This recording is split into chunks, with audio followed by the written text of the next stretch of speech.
Hi hello ಎಲ್ಲರಿಗೂ ಕೂಡ ಮತ್ತೊಮ್ಮೆ ನಮ್ಮ ಒಂದು ತರಗತಿಗೆ ನಿಮಗೆ ಸ್ವಾಗತ. ವಿದ್ಯಾರ್ಥಿಗಳೇ, ತುಂಬ ಇಂಪಾರ್ಟೆಂಟು VA ಪರೀಕ್ಷೆ. ಯಾರ್ಯಾರು ಅಪ್ಲಿಕೇಶನ್ ಹಾಕಿಲ್ಲ ಇನ್ನೊಂದ್ಸಲಿ ನಾನು ಏನಪ್ಪ ಮಾಡ್ತಿದ್ದೇನೆ ಅಂತ ಅಂದರೆ ರಿಮೈಂಡ್ ಮಾಡ್ತಿದ್ದೀನಿ. 30ನೇ ತಾರೀಕು ಲಾಸ್ಟ್ ಡೇಟು, ಓಕೆನಾ? ಯಾರ್ಯಾರು ಅಪ್ಲೈ ಮಾಡಿಲ್ಲ ಎಲ್ಲರೂ ಕೂಡ 30ನೇ ತಾರೀಕು ಒಳಗಡೆ ಎಲ್ಲರೂ ಕೂಡ 100% ಅಪ್ಲೈ ಮಾಡಿಬಿಡಿ. ಏನಾದರೂ ಡೌಟ್ ಇತ್ತು ಅಂತ ಅಂದರೆ ಕಮೆಂಟ್ ಹಾಕಿ. ಯಾರಿಗಾದರೂ ಗೊತ್ತಾಗಲಿಲ್ಲ ಅಂತ ಅಂದರೆ ನಮ್ಮ ಒಂದು ಟೆಲಿಗ್ರಾಮ್ ಗ್ರೂಪ್ ಇದೆ, ಅದಕ್ಕೆ ಜಾಯಿನ್ ಆಗಿ. ಎಲ್ಲರೂ ಕೂಡ 100% ನೀವೇನು ಮಾಡಬೇಕು, ಅಪ್ಲಿಕೇಶನ್ ಅಂತ ಹಾಕಲೇಬೇಕು, ಓಕೆನಾ? ಅದಕ್ಕಾಗಿ ನಾವೇನು ಹೇಳ್ತಿದ್ದೀವಿ ಅಂತ ಅಂದರೆ ಮೇಯ್ನ್ ಥಿಂಗು ನೀವು ಅಪ್ಲಿಕೇಶನನ್ನು ಹಾಕಲೇಬೇಕು. ಇಲ್ಲ ಅಂತ ಅಂದರೆ ಒಂದು ಅವಕಾಶವನ್ನು ನೀವು ಕಳ್ಕೊಳ್ತೀರ. ಅವಕಾಶ ಅನ್ನೋದಕ್ಕೇನು, ನೀವೇನಾದರೂ 2 ವರ್ಷದಲ್ಲಿ ಜಾಬ್ ತಗೊಂಡಿಲ್ಲ ಅಂತ ಅಂದರೆ 100% ಈಗ ಜಾಬ್ ತೊಗೊಳಕ್ಕಾಗೋದಿಲ್ಲ. 2027 ನೀವು 100% ಏನಾದರೂ ಜಾಬ್ ಆಗಿಲ್ಲ ಅಂತ ಅಂದರೆ 100% ನಾನು ಹೇಳ್ತೀನಿ ಮುಂದೆ ಯಾವುದೇ ವೇಕೆನ್ಸಿ ಆಗೋದಿಲ್ಲ. ಅದಕ್ಕೆ ಹೇಳ್ತಿದ್ದೀನಿ, ಈಗಲೇ ಜಾಬ್ ತೊಗೊಂಬಿಡಿ. ಮತ್ತು ಅದರ ಜೊತೆಗೆ ಇನ್ನೂ ವಿದ್ಯಾರ್ಥಿಗಳು ಏನಪ್ಪ ಮಾಡ್ತಿದ್ದೀರಾ ಅಂತ ಅಂದರೆ ಸೇಮ್ ಕೋರ್ಸ್ ಯಾವ ರೀತಿ ತಗೊಳ್ಬೇಕು ಅಂತ ತುಂಬ ಜನ ಇನ್ನೂ ಕೂಡ ಕೇಳ್ತಿದ್ದೀರಾ. ಯಾರ್ಯಾರು ತಗೊಂಡಿಲ್ಲ ಎಲ್ಲರೂ ಕೂಡ ಮೊದಲು ಕೋರ್ಸ್ ತಗೊಳ್ಳಿ. ಯಾಕೆ ಅಂತ ಅಂದರೆ ನಿಮಗೆ ಯೂಸ್ ಆಗ್ತಕ್ಕಂಥದ್ದು ಇದೇ ಕೋರ್ಸು. ಗ್ರಾಮ ಆಡಳಿತಾಧಿಕಾರಿ ಮತ್ತು ಇಲ್ಲಿ ಲ್ಯಾಂಡ್ ಸರ್ವೇರು ವಿದ್ಯಾರ್ಥಿಗಳು ಕೂಡ ಇದೇ ಸೇಮ್ ಕ್ವಶನ್ ಪೇಪರ್ ಬರುತ್ತೆ. ಇದೇ ಕೋರ್ಸನ್ನು ನೀವು ಕೂಡ ರೆಫರ್ ಮಾಡ್ಬೋದು, ಲ್ಯಾಂಡ್ ಸರ್ವೇರ್ ವಿದ್ಯಾರ್ಥಿಗಳು, ಓಕೆನಾ? 501 ರೂಪಾಯಿಯಲ್ಲಿ ಕೋರ್ಸಲ್ಲಿ ನಿಮಗೆ ಏನು GK ಅಲ್ಲಿ ಬರ್ತಕ್ಕಂತಹ ಒಂದು history, polity, economics, geography, science ಮತ್ತು ಜೊತೆಗೆ ಕರೆಂಟ್ ಅಫೇರ್ಸ್, 6 ತಿಂಗಳ ಕರೆಂಟ್ ಅಫೇರ್ಸ್ ಕೂಡ ನಮ್ಮ ಈ ಒಂದು ಕೋರ್ಸಲ್ಲಿ ನಿಮಗೆ ಲಭ್ಯವಿರುತ್ತೆ. ಇಲ್ಲಿ ಕೊಟ್ಟಿರ್ತಕ್ಕಂಥ ಸ್ಕ್ಯಾನರ್ ಮುಖಾಂತರ 501 ರೂಪಾಯಿಯನ್ನು ನೀವು ಸೆಂಡ್ ಮಾಡಿ ಈ ಒಂದು ಕೋರ್ಸನ್ನು ಪರ್ಚೇಸ್ ಮಾಡ್ಬೋದು. ವಿದ್ಯಾರ್ಥಿಗಳು, ಇವತ್ತಿನ ತರಗತಿ ತುಂಬ ಇಂಪಾರ್ಟೆಂಟ್ ತರಗತಿ ನೋಡಿ. ಇನ್ನೂ 2 ರಿಂದ 3 ತರಗತಿಗಳು ಅಷ್ಟೇ ಇದ್ದಾವೆ. ಹಿಸ್ಟ್ರಿ ತರಗತಿಗಳಿಗೆ ಟೋಟಲ್ ಆಗಿ 20 ತರಗತಿಗೆ ಬಂದುಬಿಟ್ಟಿದ್ದೀವಿ ನಾವು, ಓಕೆನಾ? ಅದಕ್ಕಾಗಿ ಇದನ್ನು ನೀವು ನೋಡ್ಕೊಂಬಿಡಿ. ಈಗ ಮೊದಲನೇದಾಗಿ ಪ್ರಶ್ನೆಗಳನ್ನ ಶುರು ಮಾಡ್ಕೊಳ್ತಾ ಹೋಗೋಣ. ಅದಕ್ಕೂ ಮುಂಚಿತವಾಗಿ ತುಂಬ ವಿದ್ಯಾರ್ಥಿಗಳು ಏನಪ್ಪ ಮಾಡ್ತಿದ್ದೀರಾ ಅಂತ ಅಂದರೆ ಬರೀ ಕ್ಲಾಸನ್ನು ನೋಡ್ತೀರಾ, ಸಬ್ಸ್ಕ್ರೈಬ್ ಮಾಡೋದಿಲ್ಲ, ಏನು ಮಾಡೋದಿಲ್ಲ, ಲೈಕ್ ಕೂಡ ಮಾಡೋದಿಲ್ಲ, ಒಂದು ಕಮೆಂಟ್ ಕೂಡ ಮಾಡೋದಿಲ್ಲ. ನೋಡ್ತೀರಾ ಹೋಗ್ಬಿಡ್ತೀರಾ. ಈ ರೀತಿ ತುಂಬ ಜನ ಮಾಡ್ತಿದ್ದೀರಾ. ನೋಡಿ ವಿದ್ಯಾರ್ಥಿಗಳೇ, ಏನು ನಾಲೆಡ್ಜ್ ಎಂಬತಕ್ಕಂಥದ್ದು ಅಥವಾ ನಿಮಗೆ ಏನು ನಾಲೆಡ್ಜ್ ಎಂಬತಕ್ಕಂಥದ್ದು ಏನಿದೆ ಅದು ನೀವು ಎಷ್ಟು ಶೇರ್ ಮಾಡ್ತಿರೋ ನೋಡಿ. ನಾನು ಹೇಳ್ತೀನಿ, ಎಷ್ಟು ಶೇರ್ ಮಾಡ್ತಿರೋ ಅಷ್ಟು ಜಾಸ್ತಿ ಬೆಳೆಯುತ್ತೆ. ವಿದ್ಯಾರ್ಥಿಗಳೇ, ನಮ್ಮ ಒಂದು ಫಾರ್ ಎಕ್ಸಾಂಪಲ್ ನಾನು ಒಂದು ಹೇಳ್ತೀನಿ. ಬೀದರ್ ಡಿಸ್ಟಿಕ್ಕಿಂದ ನಾನೇನು ಹಾಕಿದ್ದೀನಪ್ಪ ಅಂತ ಅಂದರೆ ಅಪ್ಲಿಕೇಶನನ್ನು ಹಾಕಿದ್ದೀನಿ ಅಂದ್ಕೊಳ್ಳಿ. ಬೀದರ್ ಡಿಸ್ಟಿಕ್ಕಿಂದ VA ಪರೀಕ್ಷೆಗೆ ಅಪ್ಲಿಕೇಶನನ್ನು ಹಾಕಿದ್ದೀನಿ.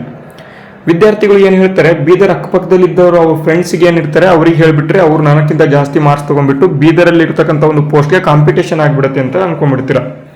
ನೋಡಿ ವಿದ್ಯಾರ್ಥಿಗಳೇ, 200% ಹೇಳ್ತಾ ಇದ್ದೀನಿ, 200% ಕಾಂಪಿಟೇಷನ್ ಎಂಬತಕ್ಕಂಥದ್ದು ಯಾವ ರೀತಿ ಬರಬೇಕಪ್ಪ ಅಂತ ಅಂದರೆ ನಿಮಗೂ ಕೂಡ ಗೊತ್ತಿರಬೇಕು. ನಿನ್ನ ಒಂದು ಏನು ಅತ್ಲಾಗಿಂದ ಅಂದರೆ ನಿನ್ನ ಒಂದು ಕಾಂಪಿಟೇಟರ್ ಯಾರಿರ್ತಾರೆ ಅವರಿಗೂ ಕೂಡ ಗೊತ್ತಿರಬೇಕು. ಆ ಒಂದು ಇಬ್ಬರಿಗೂ ಗೊತ್ತಿರತಕ್ಕಂಥ ವಿಷಯದ ಮೇಲೆ ಪ್ರಶ್ನೆ ಬಂದಾಗ ಯಾರು ಸರಿಯಾಗಿ ಉತ್ತರವನ್ನು ಮಾಡ್ತಾರೆ ಅದನ್ನು ಕಾಂಪಿಟೇಷನ್ ಅಂತ ಕರೀತಾರೆ. ಆದರೆ ನೀವೇನು ಮಾಡ್ತಿದ್ದೀರಾ, ನನಗೆ ಗೊತ್ತಿದ್ರೆ ಸಾಕು, ಇನ್ನೊಬ್ಬರಿಗೆ ಗೊತ್ತಾಗಬಾರ್ದು, ಇನ್ನೊಬ್ಬರಿಗೆ ಗೊತ್ತಾಯಿತು ಅಂತ ಅಂದರೆ ನಮಗೆ ಅವ್ರಿಗೆ ಜಾಬ್ ಸಿಕ್ಬಿಡುತ್ತೆ, ನಮಗೆ ಸಿಗೋದಿಲ್ಲ, ಈ ರೀತಿಯಾಗಿ ಕಾಂಪಿಟೇಷನ್ ಮಾಡ್ತಿದ್ದೀರಾ. 2026ರಲ್ಲಿ ಯಾವ ರೀತಿ ಇದೆ ಅಂತ ಅಂದರೆ ಎಲ್ಲದೂ ಕೂಡ ಆನ್ಲೈನಲ್ಲಿ ಅವೈಲೇಬಲ್ ಇದೆ. ಏನೂ ಕೂಡ ಅವೈಲೇಬಲ್ ಇಲ್ಲ ನಾನು ಓದಕ್ಕೆ ಆಗೋದಿಲ್ಲ ಅಂತ ಇಲ್ಲ. ವಿದ್ಯಾರ್ಥಿಗಳೇ, ನೀವು ಇದನ್ನ ತೋರಿಸಲಿಲ್ಲ ಅಥವಾ ನೀವು ನಿಮ್ಮ ಒಂದು ಫ್ರೆಂಡ್ಸ್ಗಳಿಗೆ ಈ ಒಂದು ಕ್ಲಾಸನ್ನು ಶೇರ್ ಮಾಡಲಿಲ್ಲ ಅಂತ ಅಂದರೆ ಇನ್ನೊಬ್ರು ಯಾರಾದರೂ ಶೇರ್ ಮಾಡಿರ್ತಾರೆ ಅವರಿಗೆ. ಇಲ್ಲಿ ನಮ್ಮದೇ ಕ್ಲಾಸ್ ಅಂತ ಅಲ್ಲ, ಬೇರೆ ಬೇರೆ ವಿದ್ಯಾರ್ಥಿಗಳು ಬೇರೆ ಬೇರೆ ಕೋರ್ಸಸ್ಗಳನ್ನ ಫಾಲೋ ಮಾಡ್ತಾ ಇರ್ತಾರೆ, ಬೇರೆ ಬೇರೆ ಚಾನಲ್ಗಳನ್ನು ಫಾಲೋ ಮಾಡ್ತಾ ಇರ್ತಾರೆ. ಅದಕ್ಕೆ ನಾನು ಹೇಳ್ತಾ ಇದ್ದೀನಿ, ಓಕೆನಾ? ನಮ್ಮ ಒಂದು ಚಾನಲನ್ನು ಫಾಲೋ ಮಾಡಿದರೆ ನಾವು ಇನ್ನೂ ಕೂಡ ನಿಮಗೆ ಯಾರ್ಯಾರು ಫಾಲೋ ಮಾಡ್ತಿದ್ದೀರಲ್ವಾ ಅವರಿಗೆ ಗೊತ್ತಿರುತ್ತೆ ನಮ್ಮ ಒಂದು ತರಗತಿಗಳು ಯಾವ ರೀತಿ ಇದಾವೆ ಅಂತ. ಇನ್ನೂ ಕೂಡ ಹೆಚ್ಚಿನದಾಗಿ ನಾವು ಕೂಡ ಮಾಡ್ತೀವಿ. ಜಾಸ್ತಿ ನಮ್ಮದು ವ್ಯೂಸ್ ಬಂತು ಅಥವಾ ಜಾಸ್ತಿ ವಿದ್ಯಾರ್ಥಿಗಳಿಗೆ ತಲುಪಿತು ಅಂತ ಅಂದರೆ ಕ್ಲಾಸು, ನಾವು ಇನ್ನೂ ಕೂಡ ಜಾಸ್ತಿ ಮಾಡ್ತೀವಿ. ಅದಕ್ಕಾಗಿ ಹೇಳ್ತಾ ಇರ್ತಕ್ಕಂಥದ್ದು, ನೀವು ಯೂಸ್ ಮಾಡ್ಕೊಳ್ಳಿ ನಮ್ಮ ಒಂದು ನಾಲೆಡ್ಜನ್ನು. ಈಗ ಡೈರೆಕ್ಟಾಗಿ ಬನ್ನಿ, ಮೊದಲನೇ ಪ್ರಶ್ನೆ ನೋಡೋಣ. ತುಂಬ ಇಂಪಾರ್ಟೆಂಟ್ ಇದೆ ಇವತ್ತಿನ ತರಗತಿ. ನಾನು ಏನೂ ಕೂಡ ಹೆಚ್ಚಿನದಾಗಿ ಮಾತನಾಡೋದಕ್ಕೆ ಹೋಗೋದಿಲ್ಲ, ಬಟ್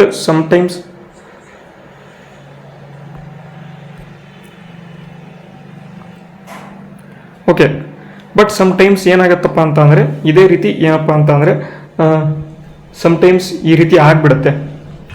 ನೀವೇನು ಕೂಡ ನಮಗೆ ಸಪೋರ್ಟ್ ಮಾಡ್ತಾ ಇರಲ್ಲಲ್ವಾ, ಅದಕ್ಕಾಗಿ ಈ ರೀತಿಗಳು ಮಾತುಗಳು ಬಂದ್ಬಿಡ್ತವೆ. ಅದಕ್ಕೆ ಕ್ಷಮೆ ಇರಲಿ ಅಂತ ಹೇಳ್ತಾ ಡೈರೆಕ್ಟಾಗಿ ಏನಪ್ಪ ಅಂತ ಅಂದರೆ ಮೈಸೂರಿನ ಸುಲ್ತಾನರು, ಅದಕ್ಕೆ ಸಂಬಂಧಪಟ್ಟಂತೆ ನಾನು ಹಿಂದಿನ ತರಗತಿಯಲ್ಲಿ ಮೈಸೂರಿನ ಒಡೆಯರಿಗೆ ಸಂಬಂಧಪಟ್ಟಂತೆ ಸ್ವಲ್ಪ ತರಗತಿಗಳನ್ನು ಮಾಡಿದ್ದೆ.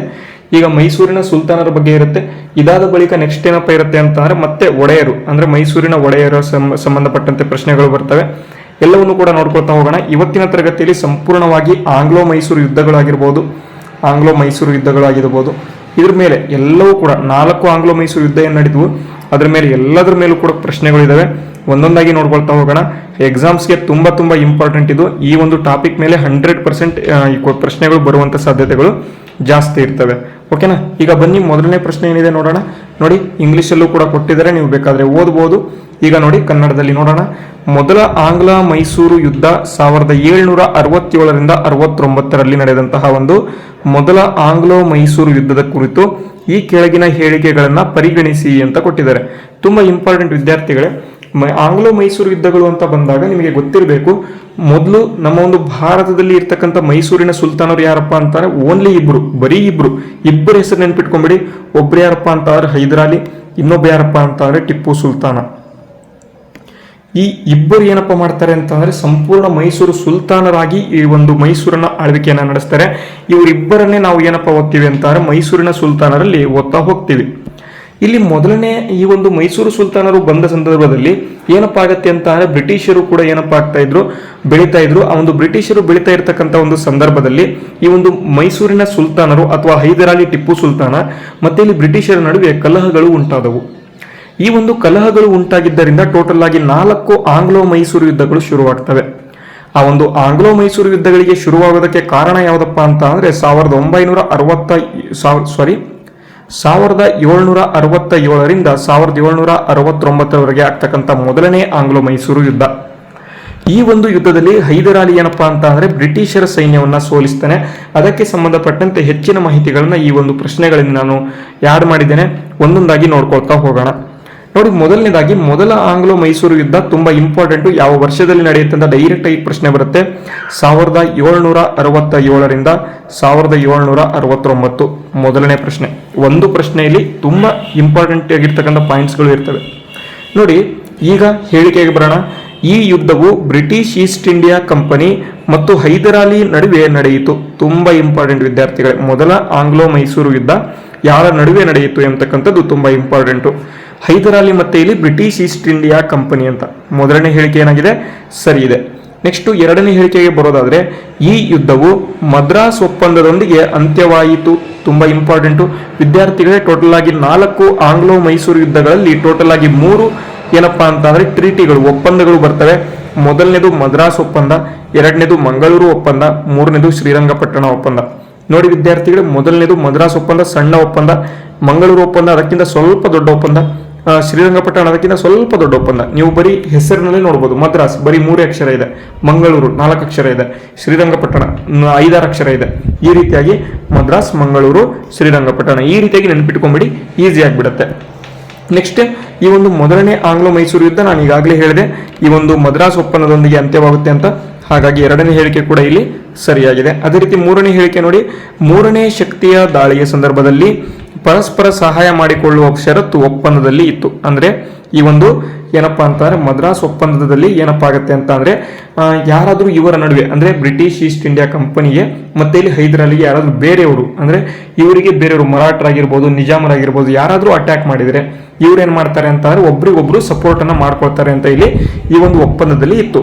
ಆದ್ರೆ ಏನಾಗತ್ತಪ್ಪ ಅಂತ ಅಂದ್ರೆ ಈ ಒಂದು ಒಪ್ಪಂದದಲ್ಲಿ ಈ ರೀತಿ ಇರೋ ಕಾರಣದಿಂದಾಗಿ ಮರಾಠರು ಏನ್ ಮಾಡ್ತಾರೆ, ಹೈದರಾಲಿ ಮೇಲೆ ಅಟ್ಯಾಕ್ ಮಾಡ್ತಾರೆ. ನೆಕ್ಸ್ಟ್ ಇನ್ನೊಂದ್ಸಲಿ ಮರಾಠರು ಈ ಒಂದು ಒಪ್ಪಂದ ಆದ ನಂತರ ಮರಾಠರು ಅಟ್ಯಾಕ್ ಮಾಡಿದಾಗ ಬ್ರಿಟಿಷ್ ಈಸ್ಟ್ ಇಂಡಿಯಾ ಕಂಪನಿಯವರು ಏನ್ ಮಾಡ್ತಾರೆ, ಏನಪ್ಪಾ ಅಂತ ಅಂದ್ರೆ ಹೆಲ್ಪ್ ಮಾಡೋದಿಲ್ಲ ಅಥವಾ ಇವರಿಗೆ ಸಪೋರ್ಟ್ ಮಾಡೋದಿಲ್ಲ. ಹಾಗಾಗಿ ಎರಡನೇ ಆಂಗ್ಲೋ ಮೈಸೂರು ಯುದ್ಧ ಆಗತ್ತೆ. ಇದು ಗೊತ್ತಿರಬೇಕು ಮೇಯ್ನು. ಈಗ ನೋಡಿ, ಈ ಒಂದು ಪ್ರಶ್ನೆಗೆ ಸರಿಯಾದ ಉತ್ತರವನ್ನು ನೋಡೋದಾದ್ರೆ ಆಪ್ಷನ್ ಡಿ 1, 2 ಮತ್ತು 3 ಎಲ್ಲವೂ ಕೂಡ ಇಲ್ಲಿ ಸರಿಯಾದ ಉತ್ತರ ಆಗಿದೆ. ಓಕೆನಾ? ಅರ್ಥ ಆಯ್ತಾ? ಮುಂದಿನ ಪ್ರಶ್ನೆಗೆ ಹೋಗೋಣ ಇವಾಗ. ಓಕೆ, ಮುಂದಿನ ಪ್ರಶ್ನೆ ನೋಡಿ ಏನಿದೆ. ಈಗ ಡೈರೆಕ್ಟ್ ಆಗಿ ಮೂರನೇ ಆಂಗ್ಲೋ ಮೈಸೂರು ಯುದ್ಧಕ್ಕೆ ಸಂಬಂಧಪಟ್ಟಂತೆ ಪ್ರಶ್ನೆ ಇದೆ, ಎರಡನೇ ಆಂಗ್ಲೋ ಮೈಸೂರು ಯುದ್ಧಕ್ಕೆ ಸಂಬಂಧಪಟ್ಟಂತೆ ಮುಂದೆ ಪ್ರಶ್ನೆ ಇದೆ, ನೋಡೋಣಂತೆ. ಓಕೆನಾ? ಈಗ ನಾನು ಡೈರೆಕ್ಟ್ ಆಗಿ ಎರಡನೇದಕ್ಕೆ ಹೋಗೋಣ ಇವಾಗ. ಓಕೆ, ಯಾಕಂದ್ರೆ ಈಗ ನೀವು ಫ್ಲೋ ಅಲ್ಲಿದ್ದೀರಾ. ಎರಡನೇ ಆಂಗ್ಲೋ ಮೈಸೂರು ಯುದ್ಧ ಹೇಳಿಬಿಟ್ರೆ ನಿಮಗೆ ತುಂಬಾ ಈಸಿ ಆಗಿಬಿಡುತ್ತೆ. 4th ಆಂಗ್ಲೋ ಮೈಸೂರು ವಾರ್ ಇದೆ. ಓಕೆ, ಇದು 3rd ಇದೆ. ನೆಕ್ಸ್ಟು ಎರಡನೇ ಆಂಗ್ಲೋ ಮೈಸೂರು ಯುದ್ಧ ಬೇಕು ನಮಗೆ. ಮೊದಲನೇ ಪ್ರಶ್ನೆ ಆಯ್ತಲ್ವಾ, ಇದು ಮೂರನೇ ಆಂಗ್ಲೋ ಮೈಸೂರು ಯುದ್ಧ. ಓಕೆನಾ. ಓಕೆ, ಎರಡನೇ ಆಂಗ್ಲೋ ಮೈಸೂರು ಯುದ್ಧ. ಇಲ್ಲಿ ಪ್ರಶ್ನೆ ಇದೆ ನೋಡಿ, ಸೆಕೆಂಡ್ ಆಂಗ್ಲೋ ಮೈಸೂರು ವಾರ್ ಅಂತ. ನೋಡಿ ವಿದ್ಯಾರ್ಥಿಗಳೇ, ಒಂದನೇ ಆಂಗ್ಲೋ ಮೈಸೂರು ಯುದ್ಧದಲ್ಲಿ ಸೋತಂತಹ ಒಂದು ಬ್ರಿಟಿಷರು ಏನ್ ಮಾಡ್ತಾರೆ, ಮರಾಠರು ಹೈದರ್ ಅಲಿ ಮೇಲೆ ಅಟ್ಯಾಕ್ ಮಾಡಿದಾಗ ಈ ಒಂದು ಬ್ರಿಟಿಷರು ಏನ್ ಮಾಡ್ತಾರೆ, ಹೈದರ್ ಅಲಿಗೆ ಸಪೋರ್ಟ್ ಮಾಡೋದಿಲ್ಲ. ಹೈದರ್ ಅಲಿ ಸತ್ತರೆ ಸಾಯಿಲಿ ಅಂತ ಬಿಟ್ಬಿಡ್ತಾರೆ. ಅದಕ್ಕೆ ಕೋಪಗೊಂಡಿದ್ದಂತಹ ಒಂದು ಹೈದರ್ ಅಲಿ ಏನ್ ಮಾಡ್ತಾನೆ, ಎರಡನೇ ಆಂಗ್ಲೋ ಮೈಸೂರು ಯುದ್ಧವನ್ನ ಶುರು ಮಾಡ್ತಾನೆ. ಈ ಒಂದು ಎರಡನೇ ಆಂಗ್ಲೋ ಮೈಸೂರು ಯುದ್ಧ 1780ರಿಂದ 1784ರವರೆಗೆ ನಡೆಯುತ್ತೆ. ಇಸ್ವಿ ಕೂಡ ತುಂಬಾ ಇಂಪಾರ್ಟೆಂಟ್ ವಿದ್ಯಾರ್ಥಿಗಳೇ, ಓಕೆನಾ. ನಮ್ಮ ಮೊದಲನೇ ಹೇಳಿಕೆ ಅದೇ ಇದೆ. ಈ ಯುದ್ಧವು 1780ರಿಂದ 1784ರವರೆಗೆ ನಡೆಯಿತು ಅಂತ ಮೊದಲನೇ ಹೇಳಿಕೆ. ಅದೇ ರೀತಿ ಇದು ಮಂಗಳೂರು ಒಪ್ಪಂದದೊಂದಿಗೆ ಅಂತ್ಯವಾಯಿತು ಅಂತ ನಾನು ಮೊದಲೇ ಹೇಳಿದ್ದೇನೆ. ಒಪ್ಪಂದಕ್ಕೆ ಸಂಬಂಧಪಟ್ಟಂತೆ 100% ಕ್ವಶನ್ ಬರುತ್ತೆ, ಅದಕ್ಕಾಗಿ ನೆನ್ಪಿಟ್ಕೊಳ್ಳಿ. ಮಂಗಳೂರು ಒಪ್ಪಂದ ಎರಡನೇ ಆಂಗ್ಲೋ ಮೈಸೂರು ಯುದ್ಧ. ಅದೇ ರೀತಿ ಮೂರನೇದು ನೋಡಿ, ಮಂಗಳೂರು ಒಪ್ಪಂದದ ಪ್ರಕಾರ ಎರಡೂ ಪಕ್ಷಗಳು ವಶಪಡಿಸಿಕೊಂಡ ಪ್ರದೇಶಗಳನ್ನು ಪರಸ್ಪರ ಹಿಂತಿರುಗಿಸಿಕೊಂಡವು. ನೋಡಿ ವಿದ್ಯಾರ್ಥಿಗಳೇ, ಬ್ರಿಟಿಷರು ಮೊದಲನೇ ಆಂಗ್ಲೋ ಮೈಸೂರು ಯುದ್ಧದಲ್ಲಿ ಸೋತಿದ್ರು. ಅದಕ್ಕಾಗಿ ಅವರೇನ್ ಮಾಡ್ತಾರೆ, ಅತ್ಯಂತ ಬಲಿಷ್ಠವಾಗಿ ಅವರ ಸೇನೆಯನ್ನ ಕಟ್ಕೊಳ್ತಾರೆ. ಅವರ ಸೇನೆಯನ್ನ ಕಟ್ಟಿಕೊಂಡಂತ ಒಂದು ಬ್ರಿಟಿಷರು ಏನ್ ಮಾಡ್ತಾರೆ, ಡೈರೆಕ್ಟ್ ಆಗಿ ಈ ಒಂದು ಎರಡನೇ ಆಂಗ್ಲೋ ಮೈಸೂರು ಯುದ್ಧದಲ್ಲಿ ಏನು ಹೈದರ್ ಅಲಿ ಮೇಲೆ ಅಟ್ಯಾಕ್ ಮಾಡ್ತಾರೆ. ಬಟ್ ಹೈದರ್ ಅಲಿ ಏನ್ ಮಾಡ್ತಾನೆ, ಅತ್ಯಂತ ಬಲಿಷ್ಠ ಸೇನೆಯನ್ನ ಕಟ್ಟಿದಂತ ಹೈದರ್ ಅಲಿಯು ಕೂಡ ಇಲ್ಲಿ ಅನೇಕ ಸ್ಥಳಗಳನ್ನ ಇಲ್ಲಿ ಸೋಲನ್ನು ಒಪ್ಕೊಳ್ತಾನೆ. ಮತ್ತೆ ಇಲ್ಲಿ ಅನೇಕ ಸ್ಥಳಗಳನ್ನ ಬ್ರಿಟಿಷರು ಕೂಡ ಇಲ್ಲಿ ಸೋಲನ್ನು ಒಪ್ಕೊಳ್ತಾರೆ. ಅದಕ್ಕಾಗಿ ಎರಡನೇ ಆಂಗ್ಲೋ ಮೈಸೂರು ಯುದ್ಧದಲ್ಲಿ ಮಂಗಳೂರಿನಲ್ಲಿ ಒಪ್ಪಂದ ಆಗತ್ತೆ. ಈ ಒಂದು ಒಪ್ಪಂದದಲ್ಲಿ ಈ ಒಂದು ಬ್ರಿಟಿಷರು ಅವರು ಯಾವ್ಯಾವ ಪ್ರದೇಶವನ್ನ ಆಳ್ವಿಕೆಯನ್ನ ಮಾಡ್ಕೊಂಡಿದ್ರು ಅದನ್ನ ಹೈದರ್ ಅಲಿಗೆ ವಾಪಸ್ ಕೊಡಬೇಕು. ಅದೇ ರೀತಿಯಲ್ಲಿ ಹೈದರ್ ಅಲಿ ಏನೇನು ಆಳ್ವಿಕೆಯನ್ನ ಅಥವಾ ಅವನು ಅನೆಕ್ಸ್ ಮಾಡ್ಕೊಂಡಿದ್ದ ಅಥವಾ ಅವನು ಒಂದು ಬಲಿಷ್ಠ ಸೇನೆಯಿಂದ ವಶಪಡಿಸಿಕೊಂಡಿದ್ದ ಅದನ್ನ ಅವರಿಗೆ ವಾಪಸ್ ಕೊಡಬೇಕು. ಈ ರೀತಿಯಾಗಿ ಏನಪ್ಪಾ ಆಗತ್ತೆ ಅಂತ ಅಂದ್ರೆ ಒಂದು ಟ್ರೀಟಿ ಅಥವಾ ಒಪ್ಪಂದ ನಡೆಯುತ್ತೆ. ಅದು ಯಾವ್ದಪ್ಪ ಅಂತ ಅಂದ್ರೆ ಮಂಗಳೂರು ಒಪ್ಪಂದ 1784ರಲ್ಲಿ ನಡೆಯುತ್ತೆ.